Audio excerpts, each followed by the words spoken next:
तो आज की क्लास में हम कवर करेंगे क्या है इस बार का agenda of Canada's presidency during the G7 meeting.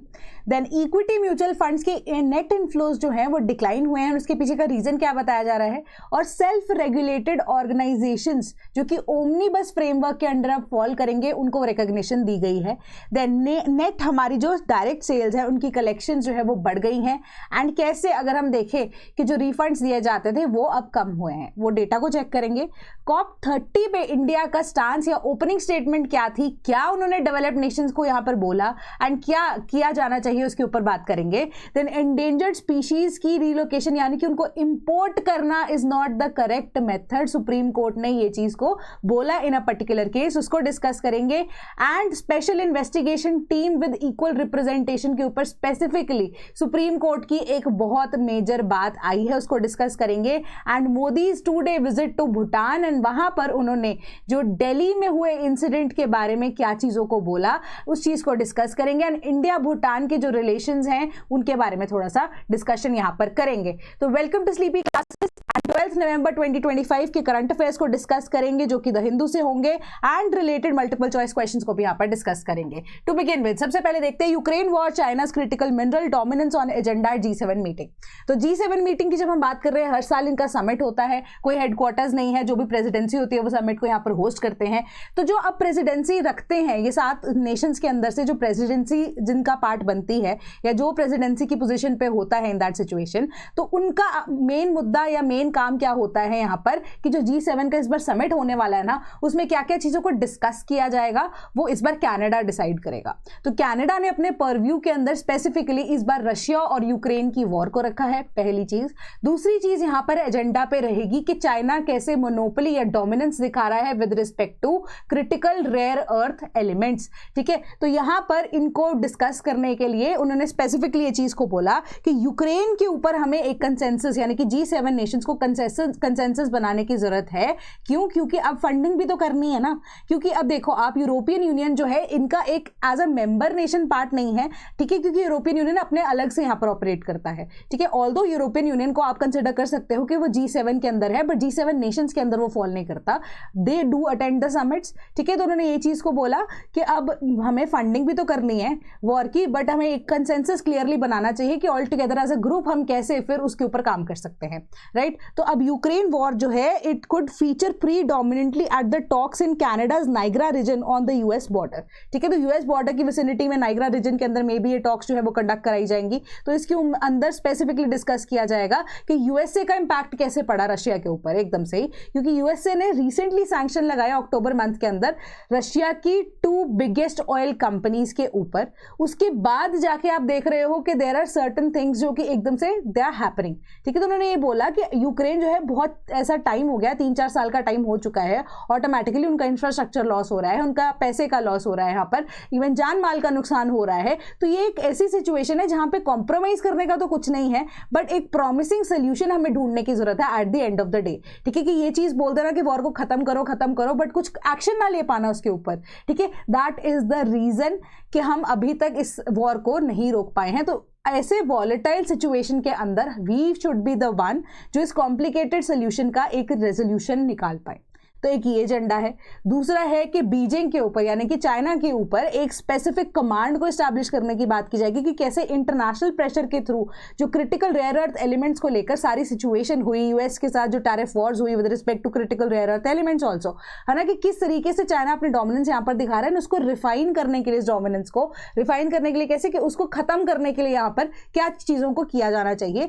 क्योंकि अब रेयर अर्थ एलिमेंट्स की आप बात करो, मैग्नेट्स के अंदर यूज होता है, ईवी पॉलिसीज को अगर आप प्रमोट कर रहे हो इंटरनेशनल लेवल पे, तो in that requirement also rare earth elements के ऊपर आप एकदम से यहां पर नहीं रख सकते वैसे डोमिनेंस। तो उसको काउंटर कैसे किया जाएगा एंड किस तरीके से सप्लाई चेन को वापस रीइंस्टेट करने की बात की जा रही है, वो G7 की मीटिंग में यहां पर डिस्कशन होने के चांसेस है। ठीक है, तो क्वेश्चन डिस्कस करते हैं। पहली स्टेटमेंट कह रही है the global oil crisis of the mid 1980s led to the formation of G7।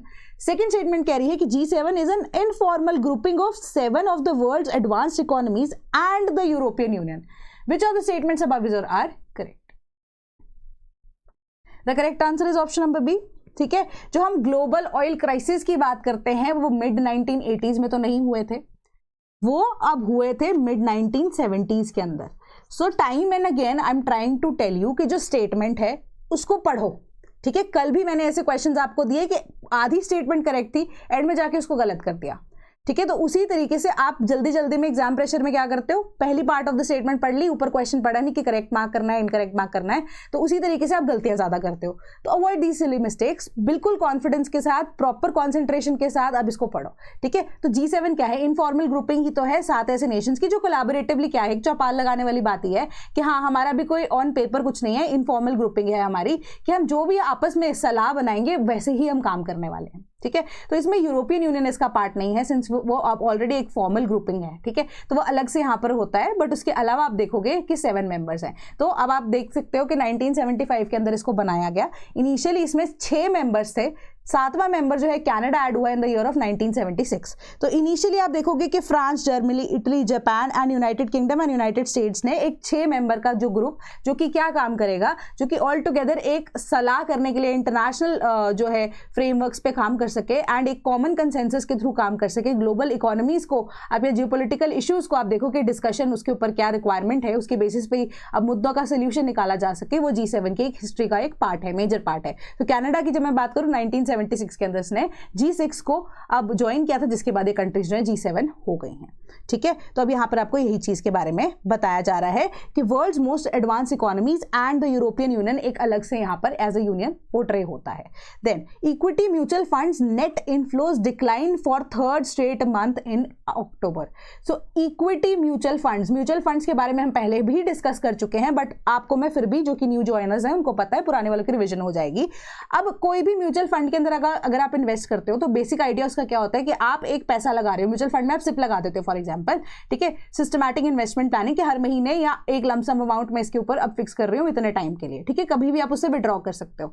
तो जिसके अंदर आप वो पैसा लगा रहे हो, जिस म्यूचुअल फंड के अंदर आप पैसा लगा रहे हो या सिप लगा रहे हो, वो उस पैसे को क्या करेंगे, सपोज आपने 1000 रुपए लगाए हर महीने के, ठीक है। उस 1000 रुपए में से या तो वो क्या करेगा, जिस भी म्यूचुअल फंड में आपने वो पैसे को लगाया है, वो आपके पोर्टफोलियो को डाइवर्स करने की, यानी कि अपने पोर्टफोलियो के थ्रू आपके जो पैसा है उसको यहाँ पर डबल या ट्रिपल करने की कोशिश करेगा, या उससे ज्यादा इनकम जनरेट करने की कोशिश करेगा, ताकि वो आपको भी रिटर्न दे पाए और वो अपने पैसे भी कमा सके, including the taxes as well, है ना। तो अब क्या होगा, वही 1000 रुपए को या तो वो अब क्या करेगा, 10 डिफरेंट कंपनीज में 100 रुपए भी लगा सकता है, या वो 2 डिफरेंट कंपनीज में 500 रुपए भी लगा देगा। तो इस तरीके से हम इस कॉन्सेप्ट को क्या बोलते हैं, म्यूचुअल फंड्स बोलते हैं। मतलब कि वो व्यक्ति जिसके कंपनी के अंदर, जिसकी इक्विटी के अंदर आपने पैसा लगा दिया, वो उस पैसे को म्यूचुअल फंड्स में अपने पोर्टफोलियो को डाइवर्स करते हुए लगाए एंड उससे रिटर्न्स जनरेट करके आपको भी जनरेट कर रहा है, ठीक है। आपको भी जनरेट करके दे रहा है एक प्रॉफिट, ठीक है, ताकि आपकी जो सिप है वो आपको एक तरह से रेवेन्यू देती रहे।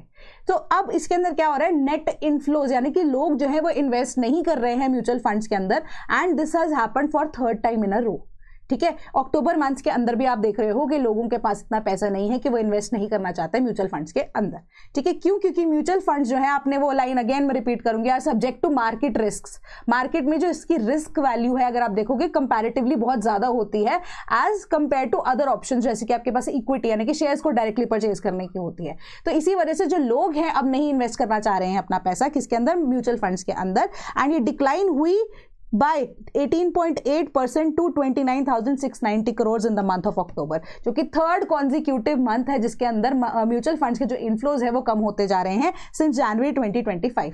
तो ये association of mutual funds of India का ये डेटा है जो ये चीज आपको बता रहा है। तो इन नेट इनफ्लोज जो है 21.7% से अगस्त में गिरे थे, देन सितंबर में 9% से गिरे थे, अब आप देख रहे हो कि यहाँ पर 18.8% से गिरे हैं इस बार अक्टूबर के मंथ में जो हमारे म्यूचुअल फंड्स के अंदर इन्वेस्टमेंट्स, ठीक है। एंड इसी रिपोर्टिंग मंथ के अंदर जो Indian equity mutual fund investors हैं, they have reduced their inflows in 8 of 10 months, ठीक है। कि ऑल टुगेदर अगर आप देखो कि म्यूचुअल फंड्स के अंदर 10 महीनों में से 8 महीने तक तो जो लोग हैं वो इन्वेस्टर जो है वो पैसा इन्वेस्ट ही नहीं कर रहे हैं।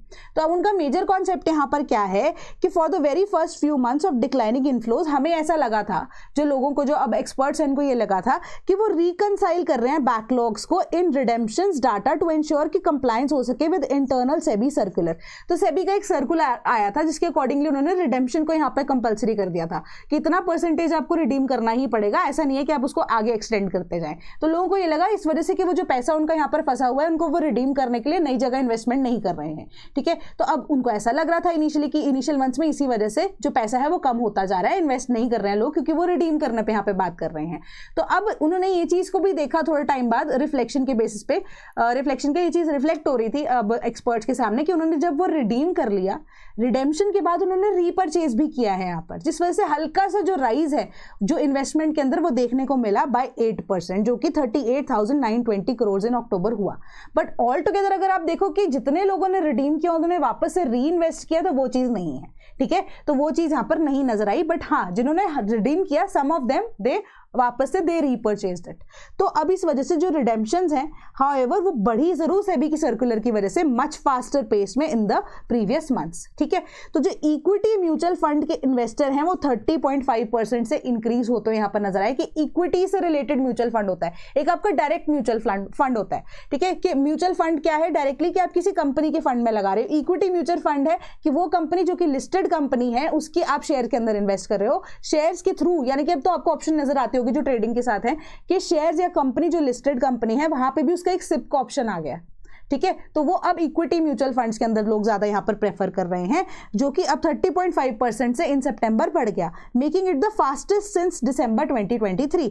बट जो मॉडरेशन है इनफ्लोज की वो हर एक कैपिटल के टाइम पे, जैसे फ्लेक्सी कैप हो गया जिसमें डिफरेंट कंपनीज का यहाँ पे आपको दिया गया है, it was a sign of fatigue from a peak of 42,000 crore worth inflows in July to 2025 से लेकर अब तक कि पीक लेवल जो है वो अब हमें जुलाई में देखने को मिला। तो जो इन्वेस्टर है वो भी अब फटीग जो है यानी कि थक गया है वो भी, कि उसको उतने डिजायर्ड रिजल्ट जो चाहिए थे वो उनको यहाँ पर नहीं मिल रहे हैं म्यूचुअल फंड्स के अंदर, ठीक है। तो धीरे धीरे करके जो इन्वेस्टर्स हैं वो शिफ्ट कर रहे हैं आइदर अपना जो प्रेफरेंस है टू अनदर सेक्टर, ठीक है, या फिर वो अब क्या कर रहे हैं उस पैसे को सेव कर रहे हैं। सो एज अ रिजल्ट जो मार्केट्स हैं they put the investors patience and expectations of consistent returns to a test, क्योंकि मार्केट उस तरीके से परफॉर्म कर ही नहीं रही जैसे इन्वेस्टर्स चाह रहे थे, ठीक है, which is what has caused the industry to witness a slow down in the inflows. तो ये चीज आपको बोली गई कि वो सेफर ऑप्शंस की तरफ जैसे कि डेट या हाइब्रिड फंड्स, डेट के अंदर स्पेसिफिकली क्या है कि बॉन्ड्स को खरीदना शुरू कर दिया जो लॉन्ग टर्म सिक्योरिटी आपको प्रोवाइड कर रहा है, या इवन के हाइब्रिड फंड्स के अंदर यहाँ पर इन्वेस्ट करना शुरू कर दिया उन्होंने, ताकि अब एक सेफ सिक्योरिटी रहे कि एटलीस्ट रिटर्न नहीं आ रहे बट एक कांस्टेंट इनकम एटलीस्ट हमें आती रहे। तो एक स्टेबिलिटी की तरफ मार्केट अब जा रही है, वॉलेटिलिटी को ज्यादा प्रेफर नहीं कर रही है। क्यों? क्योंकि जो रिटर्न्स डिजायर्ड है या प्रॉफिट को, या जब हम रिस्क असेसमेंट करते हैं with respect to the profit, ठीक है, पीई रेशियो जो हमने उस दिन डिस्कस किया था उसके बेसिस पे लग नहीं रहा है मार्केट में इन्वेस्टर्स को कि उतना उनको रिटर्न आएगा, ठीक है। देन क्वेश्चन क्या है अब डिस्कस करते हैं, which among the following is not a type of equity mutual fund, ठीक है, ये इक्विटी वर्ड यहां पे हटा दो, is not a type of mutual fund, ठीक है। Investment strategy, market capitalisation, mid cap और इन्वेस्टमेंट स्टाइल, ठीक है। तो यहां पे आपको ये देखना है कि मेजर टाइप में से कौन सा म्यूचुअल फंड का टाइप नहीं है, you have to figure out the odd one out. Correct answer is option number C, ठीक है। डिस्कस करते हैं कैसे मिड कैप इक्विटी के अंदर म्यूचुअल फंड्स के अंदर फॉल करता है, बट स्पेसिफिकली अगर आप देखोगे तो क्या है वो मैं डिस्कस करूंगी। इक्विटी म्यूचुअल फंड्स क्या होते हैं कि इक्विटी फंड्स जो इन्वेस्ट किए जाते हैं शेयर्स इन डिफरेंट कंपनीज के अंदर, वही जो शेयर्स के अंदर पैसा लगता है उससे वो डिफरेंट पोर्टफोलियोज को डाइवर्स करने के बाद उससे इनकम या रेवेन्यू जनरेट करते हैं, जिससे आपको भी प्रॉफिट मिलता है and the person investing also gets a profit, ठीक है। बट इक्वली रिस्क भी यहाँ पर होता है, हाई रिस्किंग पे ये होता है। तो अब फीचर्स क्या होते हैं कि रिटर्न्स जो है म्यूचुअल फंड्स के मोस्ट हाई रिटर्न्स फंड्स में होते हैं जनरली, जिस वजह से इनिशियली लोगों का इंटरेस्ट इसके अंदर बना था, बट सिंस अब रिस्क की असेसमेंट भी देखनी जरूरी है एंड मार्केट इतनी ज्यादा अच्छे से काम नहीं कर रही है तो लोगों का इंटरेस्ट चेंज हो रहा है।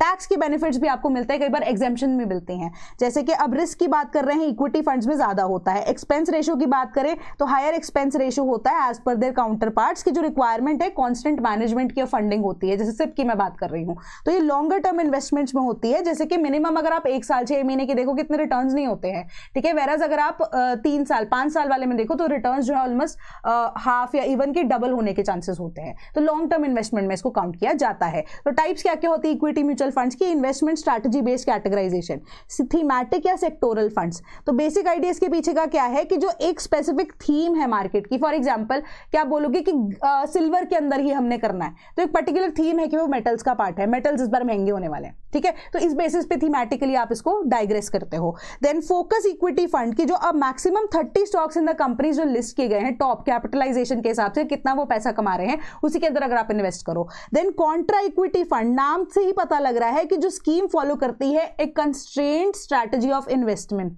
ऑन कॉन्ट्रेरियन स्ट्रैटेजीज, कैसे कि जो मार्केट का रुख है उसे उल्टा वो कॉन्ट्ररी ऑन द कॉन्ट्ररी वो काम करती है, तो इसमें रिस्क सबसे ज्यादा होता है। तो उसी तरीके से आप इन्वेस्ट करना यहां पर शुरू करते हो। तो मार्केट के analysation with respect to that is very much required before investment. ठीक है, तो अब मार्केट कैपिटलाइजेशन के बेसिस पे अगर आप देखोगे तो लार्ज कैप फंड्स होते हैं कि मतलब कितना पैसा या कितना प्रॉफिट एक कंपनी कमा रही है, उसी के बेसिस पे आप कैपिटल्स के अंदर या उसकी कैपिटल को ध्यान में रखते हुए प्रॉफिट रेशियो को देखते हुए क्या लार्ज लेवल पे है, क्या वो मिड कैपिटल के अंदर है, स्मॉल कैपिटल के अंदर है, मल्टी कैपिटल फंड्स में भी इन्वेस्ट कर रही है, या लार्ज या मिड कैप दोनों में देखती है। ठीक है, तो उनका प्रॉफिट उसी के अकॉर्डिंग यहाँ पर वेरी होता है, एसेट्स उनके कितने हैं, इक्विटी उनकी कितनी है, उसी के बेसिस पे आप उनको असेस करते हो। ठीक है, तो ये मार्केट कैपिटलाइजेशन का आपका पार्ट बन जाता है। Then tax treatment based categorisation होती है जहां पे आपको टैक्स से रिडम्पशन मिल जाती है। ठीक है, कि आपका एक section 80C of the income tax act होता है जहां पे अगर आप किसी एक पर्टिकुलर स्कीम जो कि 80C के अंदर एग्जेम्पशन प्रोवाइड करती है तो इनकम टैक्स के अंदर जो आपको लगना था उसके अंदर आपको डायरेक्टली यहाँ पर बेनिफिट मिल जाता है, वो अमाउंट जो है वो सडनली कट जाती है। जैसे कि अब आपने सुना होगा अपने पेरेंट्स को कि इनकम टैक्स जो है हमें ज्यादा पड़ रहा है, हम क्या करते हैं 5 साल की FD करा देते हैं जो कि हमें रिटर्न जो है इनकम टैक्स का यहाँ पर बेनिफिट दे देगी, तो उतना अमाउंट जो है वो आप कम कर देते हो। ठीक है, तो इसी तरीके से आपको म्यूचुअल फंड्स में भी ऑप्शन मिलती है। देन इन्वेस्टमेंट स्टाइल जो बेस्ड कैटेगराइजेशन होती है एक्टिव फंड्स, जो कि एक्टिवली मैनेज किए जा रहे हैं फंड मैनेजर्स के द्वारा, जो कि खुद से ही डिसाइड करते हैं डेली बेसिस पे कि कहां पे किसको इन्वेस्ट करना है। ठीक है, पैसिव फंड्स होते हैं कि अब एक मार्केट का ट्रैक या इंडेक्स या सेगमेंट को फॉलो करते हुए एक लिस्ट ऑफ स्टॉक्स आपको दे दी जाती है कि जिसके अंदर आपको इन्वेस्ट करना चाहिए, बट कोई भी एक्टिव ऐसे सिलेक्शन रोल नहीं होता है कि किसके अंदर आपको करना चाहिए कि इसमें ज्यादा होगा, आपको ज्यादा फायदा होगा, क्योंकि आप इसमें मेजरली पैसिव एंड एक्टिव के अंदर आप लॉन्गर टर्म या शॉर्टर टर्म को देखकर चलते हैं। ठीक है, तो अब कई लोग जो होते हैं म्यूचुअल फंड्स में वो 6 महीने 1 साल के लिए भी इन्वेस्ट कर देते हैं कि ठीक है चल थोड़ा सा रिटर्न आ रहा है, बट वो पैसिव फंड्स के केसेस में इन आइदर केस पॉसिबल नहीं होगा। ठीक है, तो इस चीज को ध्यान में रखना and go through it once.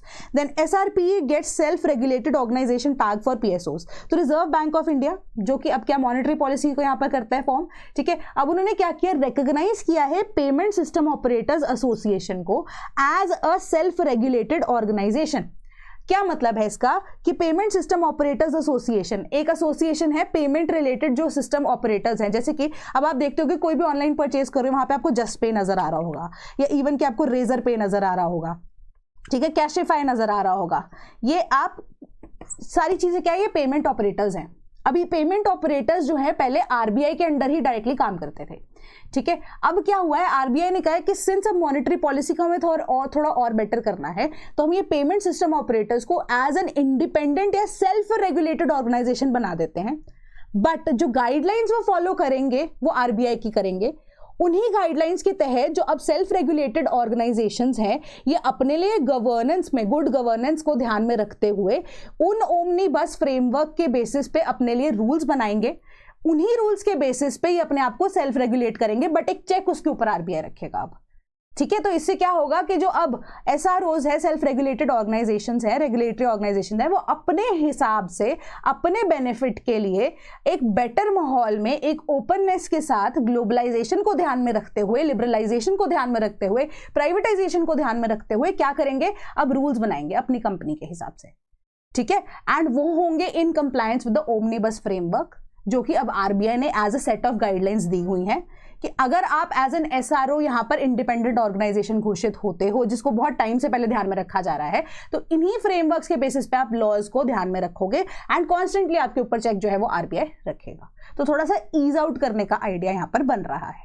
तो इससे क्या हो रहा है कि इंडिया की डिजिटल पेमेंट्स, जैसे कि मैंने आपको एग्जांपल दिया डिजिटल पेमेंट्स के लिए, क्योंकि इकोसिस्टम ऐसा बनाना है, हम चाहते हैं कि आगे से हमारी जो करेंसी है वो डिजिटली ही ज्यादातर यूज हो, हम कैश जो है वो कम से कम यूज करना शुरू करें, क्योंकि उसमें चांसेस क्या है कि कैश से अब क्या है, अब सरकार के ऊपर खर्चा ही बनता है ना, कि नोट्स को प्रिंट करने में इंक लगती है, मल्टीपल चीजें लगती हैं, फिर आप किसी ऐसे व्यक्ति को भी ढूंढते हो जो डिस्ट्रीब्यूट कर सके उन नोट्स को, है ना। तो इसी तरीके से अब क्या होता है कि सरकार के लिए बहुत ज्यादा खर्चा बढ़ता है, तो डिजिटल करेंसी में क्या है, इतना खर्चा तो नहीं है। है ना। तो इसी तरीके से अब उन्होंने बोला कि गुड गवर्नेंस को, ट्रांसपेरेंसी को, इनोवेशन को ध्यान में रखते हुए, क्यों, क्योंकि अगर सेल्फ रेगुलेटरी ऑर्गेनाइजेशन, अगर आप देखो रेगुलेटेड ऑर्गेनाइजेशन है जो हमारी है, ठीक है, या जो पेमेंट सिस्टम ऑपरेटर्स एसोसिएशन की जब हम बात कर रहे हैं, ये जो सारी कंपनीज है क्या प्राइवेट कंपनीज है, ठीक है। अब ये क्या करती हैं, सबसे ज्यादा इंपॉर्टेंटली कि वो नए से नए फीचर जो है अपने यूजर को देना चाहती हैं, ठीक है, जो चीज सरकारी में इतने हाई लेवल पे पॉसिबल नहीं होती। तो इनोवेशन की जब हम बात करें या R&D की या मार्केट रिसर्च की बात करें, वो बेटर होती है इन दीज प्राइवेट फर्म्स। तो आपको ज्यादा से ज्यादा क्या दे पाएंगे, फीचर्स दे पाएंगे, जो कि आजकल के इकोसिस्टम में अगर आप डेवलपमेंट चाहते हो वो रिक्वायर्ड रहती है। तो यही डिजिटल पेमेंट इकोसिस्टम को बढ़ावा देते हुए सरकार ने या इवन कि RBI ने पॉलिसी को फॉर्मुलेट करते हुए in good faith and in good governance ये जो है नोटिफिकेशन जारी की है। आई होप आपको ये चीज भी समझ आई होगी। देन क्वेश्चन की तरफ चलते हैं। कंसिडर द फॉलोइंग, पहली क्या स्टेटमेंट है, तो omnibus framework is a part of governments fiscal policy. आपको ये पता होना चाहिए अगर आपने ढंग से मेरी बात सुनी है। सेकंड, तो ओमनीबस SRO फ्रेमवर्क जो है वो प्रिस्क्राइब करती है broad objectives, functions, eligibility criteria and governance standards which will be common for all the SROs irrespective of the sectors. Which of the statements above is or are correct? Simple सा question था, मैं बार बार monetary policy बोलते जा रही हूं। यहां पर अगर आप फिर भी गलत कर रहे हो तो फिस्कल पॉलिसी तो सरकार बनाती है ना, हम तो RBI की बात कर रहे हैं। तो ये तो बिल्कुल बेसिक सिंपल सा कॉन्सेप्ट है। अगर आपने स्टेटमेंट गलत किया, you need to revisit NCERTs and आपको उसी तरीके से पढ़ना पड़ेगा। फिस्कल पॉलिसी सरकार बनाती है, मॉनेटरी पॉलिसी RBI बनाती है। तो पहली स्टेटमेंट नाइदर केस आपकी गलत है।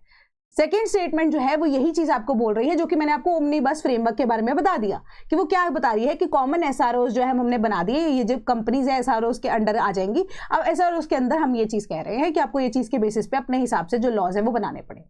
बस आपको in compliance with those omnibus framework होना चाहिए इररिस्पेक्टिव ऑफ द सेक्टर।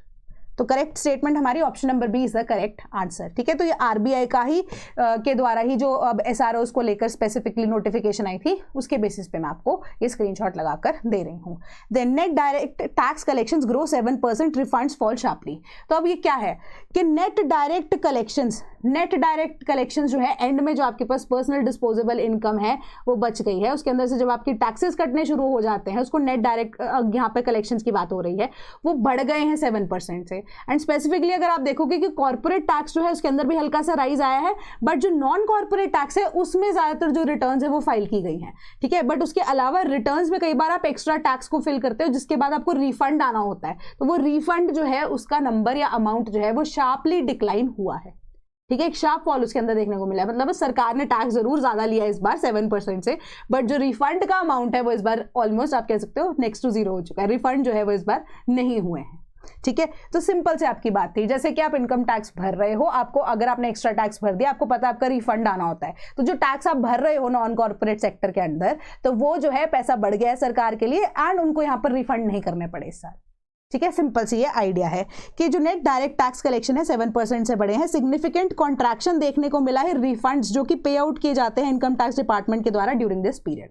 तो अब यहाँ पर आपको ये चीज बोला गया है कि ग्रॉस कलेक्शन जो है 2.15% से बढ़ गए हैं टू 15.35 लाख करोड़ इस फाइनेंशियल ईयर में, जो कि नवंबर 11 तक का आपको डेटा दे रहा है। तो with in the gross corporate tax collection वो भी बढ़ गई है 4.6% से टू 6.9 लाख करोड़।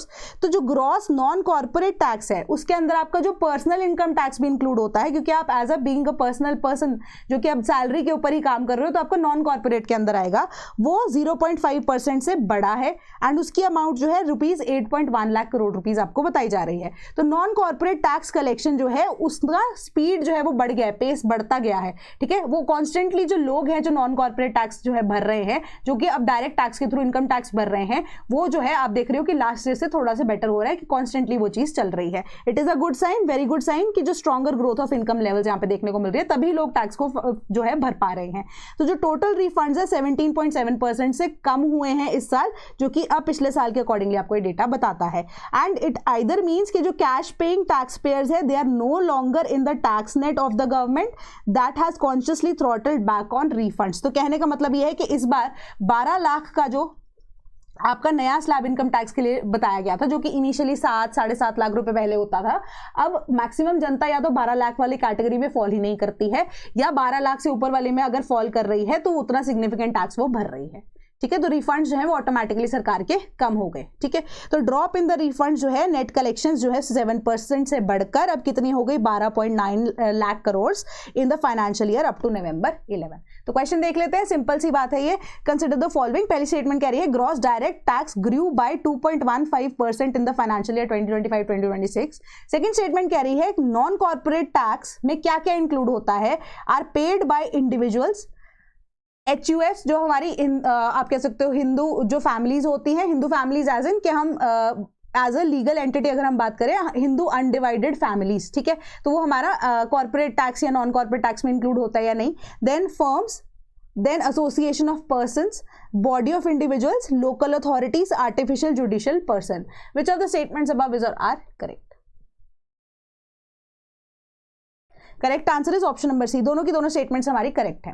ठीक है, तो अब जो ग्रॉस डायरेक्ट टैक्स है वो 2.15% से फाइनेंशियल ईयर के अंदर बढ़ गया है। ये देखो, ये पूरी की पूरा आपका डेटा जो है 2025-2026 का दिया गया है, ऑफिशियली साइट से लिया गया है, जिसमें आपको ये दिख रहा है 2.15% से जो ग्रॉस कलेक्शन है वो बढ़ी है। आपको ये पता लग गया कि जो रिफंड्स हैं वो 17.72% जो कि आपकी न्यूज बताती है उससे कम हुए हैं। एंड ऑल टुगेदर अगर हम देखें जो हमारी नेट कलेक्शन है वो 7% से सरकार की बढ़ी है। अगेन आपकी न्यूज में चीज मेंशन थी। देन सेकंड स्टेटमेंट आपकी क्या कहती है, वो भी यहाँ पे इसका वैसे आइडिया तो है ही है। एनसीटी नॉन कॉर्पोरेट टैक्स में ऐसे इंडिविजुअल्स को इंक्लूड किया जाता है जो कि सैलरी पे एग्जिस्ट कर रहे हैं, हिंदू अनडिवाइडेड फैमिलीज होती हैं जिनका जैसे जॉइंट बिजनेस होता है, फर्म्स इंक्लूड होती हैं, association of person, body of individual, local authorities, artificial juridical person जो है इसके अंदर यही होता है। तो कॉर्पोरेट टैक्स में कौन सी, जो भी ऐसी कंपनी कॉर्पोरेट के अंडर, यहाँ पे कंपनीज एक्ट के अंडर रजिस्टर्ड होती है उसके अंदर, या उनको आप एक एज अ कंपनी रिकॉग्नाइज कर सकते हो जो कि कॉर्पोरेट टैक्स में होगा। ठीक है, सिंस इंडिया का सर्विस सेक्टर इतना बड़ा है तो अलग से उनके लिए कैटेगराइजेशन की गई है।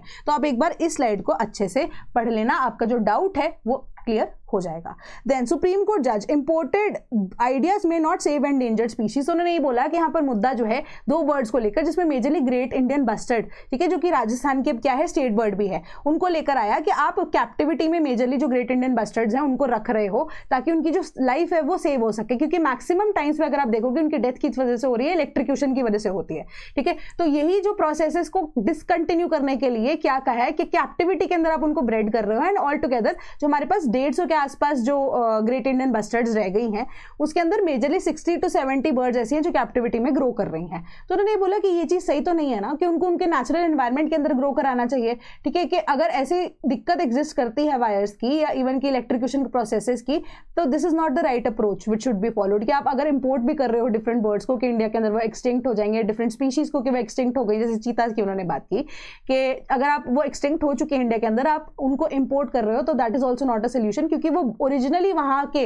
असेंडेंट होंगे। ठीक है, असेंडेंट भी होंगे प्लस वहीं की अब जीन्स को या जेनेटिक्स को लेकर यहाँ पर इंडिया में वापस से जो है रीइंट्रोड्यूस किए जाएंगे, तो that would not be an original thing ना। तो ये चीज जो है आपको एक कॉन्सेप्ट की तरफ लेकर जाती है जो कि हमारे अब डाइवर्सिटी लॉ या बायोडाइवर्सिटी लॉ के साथ होती है। दैट इज कि आपकी जो एमिकस क्वेरे जो है उन्होंने भी यहाँ पर क्यूरे जो है 13 ईयर ओल्ड की जो जजमेंट है उनको रेफरेंस देते हुए यहाँ पर यही चीज बोली है कि जो ह्यूमन है वो इकोसेंट्रिक अप्रोच को लेकर क्यों नहीं चल रहा, कि उन्होंने अब बिब्लिकल रेफरेंस दिया, यानी कि बाइबल का रेफरेंस देते हुए यहाँ पर बोला कि अब कि जो प्रिंसिपल्स हैं जैसे कि जनरेशनल इक्विटी उनके बिब्लिकल रूट्स हैं। दैट मीन्स कि ह्यूमंस जो है हमेशा से अपने आप को eight the top most position रखते हैं। ठीक है, कि साइंस भी ये चीज बोलते हैं कि eight the top of the food chain human जो है वो एग्जिस्ट करता है। तो उन्होंने बोला कि इकोसेंट्रिक अप्रोच क्यों नहीं हम लेकर चल सकते, यानी कि ह्यूमंस जो है वो इकोसेंट्रिक अप्रोच लेकर चल रहे हैं। मतलब कि इकोसेंट्रिक अप्रोच के अंदर क्या है कि आपने खुद को, यानी कि ह्यूमंस जो है अपने आप को ही उन्होंने एक सेंटर ऑफ अट्रैक्शन बना लिया है कि हम अपनी मर्जी के हिसाब से बाकी चीजों को डोमिनेट करेंगे। बल्कि हमारा अप्रोच शुड हैव बीन कि जो ह्यूमंस हैं वो कोएग्जिस्ट कर रहे हैं विद ऑल दो स्पीशीज, तो what are their requirements, and being at the top of the food chain it is the requirement of the humans to understand them, क्योंकि बाकी एनिमल्स और ह्यूमंस को अंडरस्टैंड नहीं कर सकते, और लॉजिकल एबिलिटी जो है वो ह्यूमंस को ही मिली है। तो इसी अंडरस्टैंडिंग के बेसिस पे हमें उनको अपने हिसाब से नहीं ढालना था, हमें उनके साथ कोएग्जिस्ट कैसे करना है वो चीज मैटर करती है। तो इस तरीके से अगर ह्यूमंस जो है दे आर एक्सपेक्टिंग कि हाँ कि ग्रोथ हो रही है तो एक्सपोनेंशियल ग्रोथ हो रही है, तो हमें फर्क नहीं पड़ता कि नेचर पे क्या इंपैक्ट पड़ता है, कि this is not the correct way to approach it. कि कंजर्वेशन का एक्चुअल मतलब ही यही होता है कि आप एनवायरनमेंट को कंजर्व कर रहे हो बट उसके अलावा इन्वायरमेंट को अपने हिसाब से नहीं, हम इन्वायरमेंट के साथ इस तरीके से एग्जिस्ट करें कि इन्वायरमेंट भी सस्टेनेबल रहे और ह्यूमन जो है वो भी अपना top of the food chain वाला कॉन्सेप्ट को यूज करके, अपने ब्रेन को यूज करके उनको एटलीस्ट सस्टेन करवा सकें। ठीक है, कि एक इकोसेंट्रिक अप्रोच लेकर क्यों आप नहीं चल रहे हो। ठीक है, कि एक्सेप्ट करो इन सबमिशंस को कि that there is a need to take an ecocentric approach जो कि ऑब्लाइज करती है हर एक सिटीजन को to have equal compassion for all the living creatures, जो कि एक बायोडाइवर्सिटी लॉ हमें कहता है। ठीक है, सिंपल सी आपकी ये बात है। क्वेश्चन जो है वो आप डिस्कस करते हैं। Consider the following, the IUCN status for lesser falcon is under the endangered category. Second statement है the weight of great Indian bustard is around 15 to 18 kgs। And second statement आपको बहुत लेम लग रही होगी, बट आपका जो यूपीएससी का pattern है भैया वो तो यही चीज बोलता है कि आपको एटलीस्ट कैरेक्टरिस्टिक्स जो है वो पता होने चाहिए किसी एक पर्टिकुलर स्पीशीज के, ताकि कईयों में अपने को लगता है कई बार आपको शायद रेड स्क्विरल पे क्वेश्चन आया था if I am not wrong, कि वो नॉक्टर्नल एनिमल्स हैं, उनके किस तरीके की आई गेस क्लॉज होते हैं, एवरीथिंग समथिंग वाज कैसा कुछ क्वेश्चन जरूर था आपका, if I am not wrong, है ना। जो भी क्वेश्चन है, in case if you agree with me, तो मुझे लगता है कि आपको कैरेक्टरिस्टिक्स जो है उनके ऊपर भी ध्यान देना जरूरी है। Which of the statements above is or are correct? Correct answer is option number B, second statement only. IUCN status for the less falcon जो है वो अब लीस्ट कंसर्न में है। ठीक है, अब ये न्यूज जो है आपकी उसके साथ भी जो है थोड़ा बहुत आइडिया दे रही थी उसका, कि जो अब लेसर फैल्कन्स हैं एंडेमिक टू इंडिया है मेजरली। ठीक है, तो बट अब आप देखोगे कि वो यूरोप के अंदर भी जनरली पाई जाती हैं, but there is a drastic decrease in their population, but उसके बाद भी IUCN जो है उनको लीस्ट कंसर्न की कैटेगरी में डाल रहा है, जो कि सुप्रीम कोर्ट ने अगेन यहाँ पर क्वेश्चन किया कि किस पैरामीटर्स के बेसिस पे हम इन चीजों को असेस करते हैं, कि ह्यूमंस अपने बिहाफ पे अपनी कन्वीनियंस के हिसाब से चीजें जो है वो फॉलो करते हुए जा रहे हैं। कईयों को लीस्ट कंसर्न में आपने अभी भी रखा हुआ है, जैसे कि फैल्कन है। ठीक है, अभी भी उनको लीस्ट कंसर्न में रखा गया है, बल्कि they should be upgraded to a better version जहां पे उनकी कंजर्वेशन सही तरीके से हो सके। तो जो लेसर फैल्कन है वो भी लीस्ट कंसर्न में है IUCN के, एंड जो वेट है ग्रेट इंडियन बस्टर्ड का that is around 15 to 18 kgs। ठीक है, तो जो लेसर केस्ट्रल जिसको हम फैल्कन की कैटेगरी में डालते हैं that is of least concern. Then अगर हम बात करें ग्रेट इंडियन बस्टर्ड की, तो 15 से 18 kgs का उनका वेट होता है, one of the heaviest bird that can fly. ठीक है, सिंपल सा आपका ये आंसर था। Then don't use COP30 to change Paris deal architecture. India ने पहली बार ऐसी स्टेटमेंट जो कि एक ओपनिंग स्टेटमेंट की तरह काम कर रही है इन द COP30 स्पेसिफिकली, क्योंकि 10 साल भी हो चुके हैं पेरिस एग्रीमेंट के, जो 2015 के अंदर फाइल किए गए थे, साइन किया गया था, रेटिफाई किया गया था, एंड उसके बाद 10 साल के बाद अब क्या हो रहा है, उन्होंने बोला कि बेसिक कॉन्सेप्ट जो हमारा पेरिस डील का था या पेरिस कन्वेंशन का था उसको तो आप बिल्कुल ही चेंज कर रहे हो। पेरिस डील के अंडर या उससे पहले भी अगर आप जितने भी कन्वेंशंस को नोट डाउन करते हो उनके अंदर स्पेसिफिकली ये चीज को मेंशन किया गया है कि जो डेवलप्ड नेशंस हैं उनका रोल ज्यादा प्ले करता है। बल्कि पेरिस डील जो है ऐसी पहली डील थी, या पेरिस एग्रीमेंट ऐसा पहला एग्रीमेंट था जिसमें डेवलपिंग नेशंस को भी इंक्लूड किया गया था, which is not their fault कि जो क्लाइमेट चेंज अभी हो रहा है। क्यों? क्योंकि ये आपका बेसिक एजेंडा जो पेरिस डील का यही कहता था कि जो डेवलपिंग नेशंस हैं they must continue with the development, but it is the developed Nations जिनको ज्यादा यहाँ पर मेहनत करने की जरूरत है कि आइदर इफ बाय 2070 अगर उन्होंने यहाँ पर नेट जीरो कार्बन एमिशंस के लिए एग्री किया है तो इट इज देयर रिस्पॉन्सिबिलिटी कि सिंस वो एक तो डेवलप्ड नेशंस हैं, उन्होंने पहले क्लाइमेट चेंज के लिए वो ही रिस्पॉन्सिबल है मेजरली, पहली चीज। दूसरी चीज कि सिंस अब उनके पास वो डेवलप्ड नेशंस होने के बाद आप देखोगे कि वो R&D के अंदर प्रोसेसेस के अंदर इतना ज्यादा सक्षम है, तो वो 2070 से बहुत पहले ही पैसा इन्वेस्ट करने के बाद क्लीनर फ्यूल्स की तरफ क्यों नहीं चल जाते, कि क्यों अभी भी उनको फॉसिल फ्यूल्स को यूज कर रहा है, जो कि अब हक या डायरेक्ट अधिकार है ऑफ द डेवलपिंग नेशंस, जो कि इन compliance with the Paris agreement चलने के लिए अभी भी तैयार है, but it is the developed Nations जो कि बैकआउट कर रहे हैं। एंड यहाँ पर एक डायरेक्ट उन्होंने जो लताड़ लगाई है या उन्होंने डायरेक्ट एक क्या किया है, ताना ही मारा USA को। ठीक है, ये चीज उन्होंने यहाँ पर बोली कि इस तरीके से आप भाग नहीं सकते क्योंकि आप एक मेजर बेसिक फ्रेमवर्क का उल्लंघन कर रहे हैं। And specially requested the Brazil presidency के थ्रू, उन्होंने बोला कि you should call out to all those major countries here कि they are responsible for it, they should be held liable for it. And जितना भी यहाँ पे डेवलपिंग नेशंस ने पैसा मांगा था that is the minimum amount which they ask, कि हम 300 बिलियन चाहते हैं, उसी डिमांड के रिस्पेक्टिवली आपने हमें क्या बोला कि हम 1.35 ट्रिलियन के बेसिस पे हमारी जो रिक्वायरमेंट थी 300 बिलियन रुपीज ही हम उसमें देंगे। कि ये काहे का अब आपका हुआ कि पहले आप पैसा भी नहीं दे रहे हो, अब आप पैसा भी नहीं दे रहे हो, पहले आपने सारे जो है क्लाइमेट चेंज को भी कॉज कर दिया, इंडस्ट्रियल रेवोल्यूशन भी आपने अपने अंदर ले आए, बट आप डेवलप्ड नेशन भी हो, बट आप चाहते हो कि डेवलपिंग नेशन जो है वो भी ग्रो ना कर पाए, कि this is not the correct way to approach. ठीक है। तो सिंपल से तरीके से उन्होंने बोला कि COP30 को पेरिस डील में चेंज करने के लिए स्पेसिफिकली बात ना करो। ब्रिक्स नेशन जिनकी कल हमने डिस्कशन की थी, उन्होंने बोला वो चीज तो बिल्कुल सही है, सही से एग्जिस्ट भी करती है, बट पेरिस डील जो है इसका बेसिक फ्रेमवर्क यहाँ पर चेंज नहीं होना चाहिए।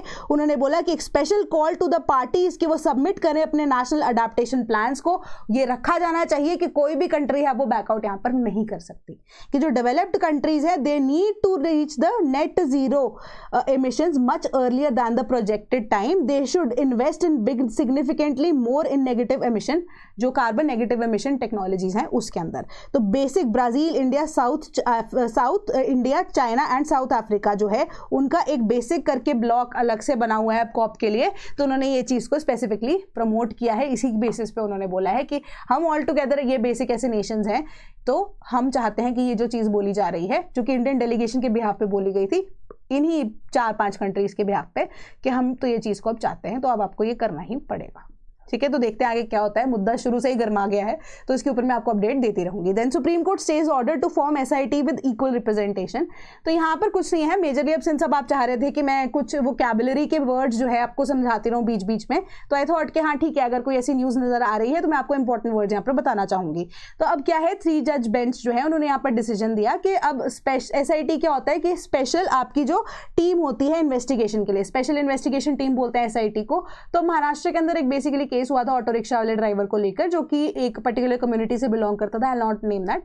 तो अब उनकी ऑपोजिट कम्युनिटी में जो कुछ ऐसे लोग थे, उनका जो है मेजरली अब क्या होता है कि वो व्यक्ति जो है वो ऑटो रिक्शा पुलर है, ठीक है। तो अब उनको यहाँ पर मार दिया गया। तो उन्हीं की कम्युनिटी से, जो कि ऑटो रिक्शा पुलर थे, उनकी ही कम्युनिटी से एक बच्चे ने यहाँ पर स्टेटमेंट दी थी, 17 साल का बच्चा है, उन्होंने एक स्टेटमेंट दी थी कि अब ऑपोजिट जो कम्युनिटी है उन्होंने जानबूझ के उनको मारा है, एंड उनका जो डेथ है it was not an accident. ठीक है, तो अब क्या होता है कि उसी की इन्वेस्टिगेशन के लिए जो सरकार है, Maharashtra government on the orders of the high court क्या करती है कि एक स्पेशल इन्वेस्टिगेशन टीम बना देती है। अब स्पेशल इन्वेस्टिगेशन टीम के अंदर जो इक्वल रिप्रेजेंटेशन होती है all the both of the communities, ठीक है, कि वो उन दोनों कम्युनिटीज के ही के मेंबर्स को ही इन्वेस्टिगेशन टीम में डाल दिया जाता है। तो इसके ऊपर सुप्रीम कोर्ट ने एक मेजर लताड़ लगाई है। उन्होंने ये बोला कि आप इंस्टीट्यूशनल सेक्युलरिज्म को यहां पर फॉलो करोगे। ठीक है, कहने का मतलब यही है कि इंस्टीट्यूशनल सेक्युलरिज्म मतलब प्रिंसिपल ऑफ इंस्टीट्यूशनल सेक्युलरिज्म क्या है कि कोई भी इंस्टीट्यूट में, अब SIT है, SIT जो है पुलिस के अंडर ही होगी या इन्वेस्टिगेटर्स के अंडर होगी, कि वही इंस्टीट्यूशन के अंदर आप सेक्युलरिज्म को जब फॉलो करते हो तो वो इंस्टीट्यूशनल सेक्युलरिज्म होगी, कि किसी भी रिलीजन के बेसिस पे, किसी भी तरह के भेदभाव के हिसाब से आप जो है ये किस बेसिस पे आपने ये जो इन्वेस्टिगेशन टीम है उसको कॉन्स्टिट्यूट किया है, कि मतलब एक तरह से आप अपने मन में बायसेस को लेकर चल रहे थे। उन्होंने बोला कि पुलिस जब भी अपनी वर्दी पहनकर ड्यूटी करती है या कोई भी ऑफिशियल अपनी ड्यूटी करने जाता है, तो वो अपना प्लीज जो अपना रिलीजियस कॉन्सेप्ट है वो अपने घर पे छोड़कर आए। As an individual, as a citizen of India, आप उस पर्टिकुलर जॉब पोस्ट को जिस पे आप काम कर रहे हो उसको रिप्रेजेंट कर रहे हो। उस टाइम पे आप ना किसी पर्टिकुलर रिलीजन से हो, ना आप किसी पर्टिकुलर कास्ट से हो, ना क्रीड से हो, आप एक इंडियन सिटीजन की तरह वहां पर काम करोगे without any kind of predilections and biases. तो प्री डायलेक्शंस का मतलब क्या होता है, डायलेक्शन मतलब डायलेक्ट हो जाना, ठीक है, बिना किसी तरह की आपकी at the back of your mind आपके दिमाग में जो भी चीजें चल रही है ना बायसनेस को लेकर, या आप किसी पर्टिकुलर चीज को जब फेवर करते हो उसको हम प्री डायलेक्शंस बोलते हैं। तो वो अनफेवर जो है आपको लेकर आना पड़ेगा आपके अंदर, कि ये आपकी रिक्वायरमेंट है ऑफ द जॉब। ठीक है, उसके अलावा एक स्पेसिफिक वर्ड जो है दैट इज प्लाई या प्लाइंग। ठीक है, प्लाई का मतलब क्या है कि रेगुलरली एक पर्टिकुलर जॉब के अंदर काम करना, तो वो प्लाइंग वर्ड है। तो 3 चीजें यहाँ पे हमने डिस्कस की, इंस्टीट्यूशनल सेक्युलरिज्म को डिस्कस कर दिया, प्री डायलेक्शन वर्ड क्या होता है इसका मीनिंग मैंने आपको समझा दिया, एंड प्लाइंग क्या है वो मैं आपको समझा चुकी हूँ। ठीक है, तो आज के लिए 3 वर्ड से शुरू करते हैं, वो क्या आपके धीरे धीरे करके और बढ़ाना शुरू करेंगे। Then those behind Delhi explosion will not be spared says Modi. तो अब हमें पता है भूटान के अंदर जो है प्रेयर सेशंस जो है उसको कंक्लूड भी किया गया था, बट आगे जो है विजिटर्स जो है उनको एक्सपेक्ट किया जा रहा है भूटान के अंदर, जो कि बेसिकली क्या है, बुद्धिज्म को फॉलो करते हैं, बुद्धिज्म के अंदर अहिंसा अगेन फॉलो किया जाता है, नॉन वायलेंस को फॉलो किया जाता है। तो उसी के बेसिस पे यहाँ पर जो 2 दिन की विजिट है भूटान की, वो प्रधानमंत्री मोदी की शुरू होती है। एंड स्पेसिफिकली उन्होंने यहाँ पर जो है माथा टेका, हाथ जोड़े, बट ही सेड कि he has come with a very heavy heart, क्योंकि अब दिल्ली के अंदर जो है 8 लोग, मैक्सिमम 8 या 9 लोग जो है उनकी जान जा चुकी है। एंड मेरी कंट्री का जो ब्लड है, या मेरी कंट्री के लोगों का ब्लड है जो अब शेड हुआ है, तो कि जो एक्चुअली में जो रीजन है या जो फोर्स है behind that, they won't be spared. ठीक है, तो जो भूटान के अब जो उन्होंने यहाँ पर बोला कि रॉयल फैमिली को मैं यहाँ पर ओ करता हूँ, ये चीज़ें कि मतलब we have a very good relations, कि अब मैं चाहता था कि आना मुझे यहाँ पर ज़रूरी भी था, इसी वजह से मैं आया as a gesture of you can say respect. Otherwise कि जो अब घर पे यहाँ पे यानी कि इंडिया में सिचुएशन हुई है उसके बाद ही actually would not want to have come, but उनके रिलेशन इतने अच्छे हैं इस वजह से वो चाहते थे कि उनको आना पड़ा। ठीक है, ये ज़रूरत थी उनके वहाँ पर जाने की। तो बेसिक सी ये चीज़ की डिस्कशन हुई। उन्होंने वार्न किया है कि जो रीजंस बिहाइंड द एक्सप्लोजन है उनके साथ बदला यहाँ पर लिया जाएगा। प्लस एक मेजर चीज़ यहाँ पर यही है जो मैं आपको डिस्कस करना चाहती हूँ कि लॉन्च किया गया एक स्पेसिफिक प्रोजेक्ट जो कि था एक हाइड्रो पावर प्रोजेक्ट भूटान के साथ इंडिया का, जो कि 1000 मेगावाट्स ऑफ इलेक्ट्रिसिटी जनरेट करेगा फॉर भूटान एंड रिज्यूम किया जाएगा work that has been stalled for year, है ना। उसको यहाँ पर इनॉग्रेट वापस या रीलॉन्च किया गया है। Currently 5 major hydro electric project हैं भूटान के साथ इंडिया में, या इंडिया भूटान की कोलैबोरेशन के साथ जो चल रहे हैं, जो कि टोटल करते हैं कैपेसिटी ऑफ 3156 मेगावाट्स। ठीक है, तो ये सिंपल सा आपका आइडिया था। तो आई होप आपको आज का लेक्चर समझ में आएगा। कुछ डिफरेंट चीज़ें आज हमने डिस्कस की हैं, मेजर से थोड़ा सा या बेसिक से थोड़ा सा हट के हमने चीज़ें डिस्कस की हैं। कोई भी डाउट होता है कमेंट सेक्शन है आपके पास। अब तो आपके पास टेलीग्राम ग्रुप भी है जहाँ पे आप चीज़ें डिस्कस करना चाहते हो तो उसको डिस्कस करेंगे, डाउट्स को भी सॉल्व करेंगे। कुछ वैसे भी अगर आप डिस्कशन करना चाहते हो तो I am open to discussion, right, कि आई डोंट जज पीपल एंड आई होप कि जो लोग हैं वहाँ पे ग्रुप पे वो भी जज ना करें चीज़ों को लेकर, है ना। You should be open to everything, right. तो अब फाउंडेशन बैचेस 2026-2027 के अवेलेबल हैं हमारे पास। कोई भी अगर आपको बैच की इंक्वायरी करनी है तो 1800-690-3043 पे आप हमें कॉल कर सकते हैं। sleepy.classes@gmail.com पे आप हमें कॉल भी 890-3043, तो sleepy.classes@gmail.com पे आप हमें ईमेल भी कर सकते हैं। कमेंट सेक्शन आपके पास अवेलेबल है। यूपीपीसीएस का foundation batch is also available for 2026, so see you on the other side. That is all from my side today. Thank you so much.